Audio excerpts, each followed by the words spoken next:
कहते हैं कि सिर पर पिता का साया होना बहुत जरूरी होता है। जब तक पिता का हाथ सिर पर रहता है, तब तक चार दीवारें भी घर लगती हैं। लेकिन जब वो साया उठ जाता है, तो वो घर महज ईंटों का एक मकान बनकर रह जाता है। अचानक सिर पर गिरी जिम्मेदारियों का पहाड़ क्या होता है, इसका असली मतलब ऋषिकेश की मीनाक्षी भाटिया से बेहतर भला कौन समझ सकता है। लेकिन आज कहानी सिर्फ पिता को खोने के दर्द की नहीं, आज कहानी है उस दर्द को ताकत में बदलकर पूरे राज्य में 5वीं रैंक हासिल करने वाली उस जाबाज बेटी की, जो कल तक जिस शहर में घर घर टिफिन पहुंचाती थी, आज उसी शहर की डिप्टी कलेक्टर बन चुकी है। वक्त था साल 2023 का। मीनाक्षी के पिता का अचानक निधन हो गया।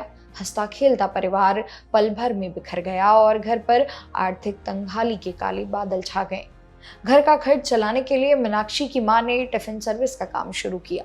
हालात इतने बुरे थे कि मीनाक्षी ने तय कर लिया कि वो अपनी आगे की पढ़ाई हमेशा के लिए छोड़ देंगी और मां के साथ टिफिन के काम में जुट जाएंगी।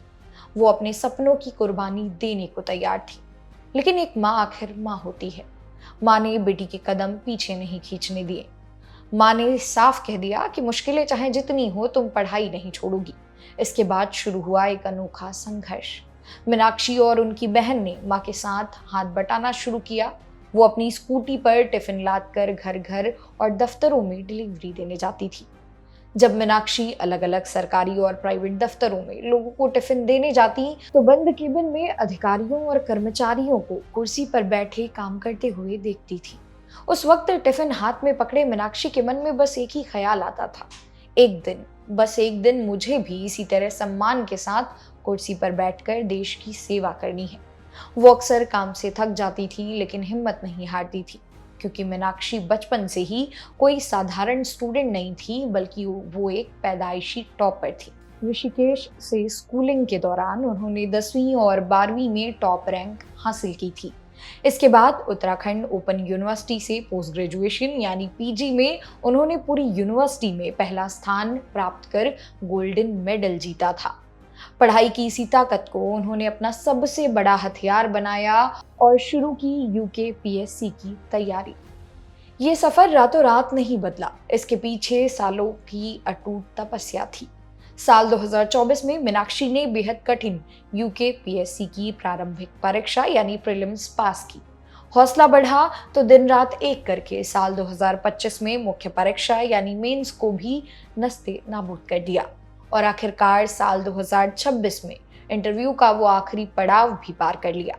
जब फाइनल रिजल्ट की पीडीएफ लिस्ट आई, तो मीनाक्षी का नाम सिर्फ पास होने वालों में नहीं था, बल्कि पूरे उत्तराखंड में 5वीं रैंक लेकर टॉपर बन चुकी थी। वो उन्होंने सीधे डिप्टी कलेक्टर का पद अपने नाम किया था।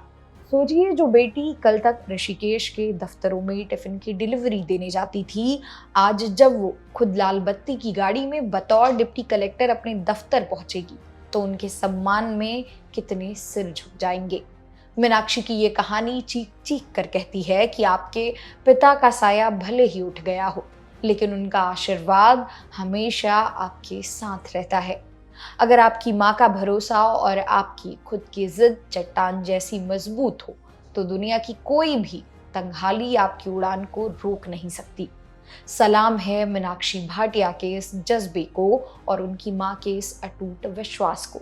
दोस्तों, अगर मीनाक्षी की इस कहानी ने आपके रोंगटे खड़े कर दिए हों, तो इस वीडियो को हर उस छात्र के साथ शेयर करें जो हालातों से लड़ रहा है। कमेंट में मीनाक्षी को बधाई देना ना भूलें। मेरा नाम है मोनाली पांडे। मिलते हैं अगली वीडियो में।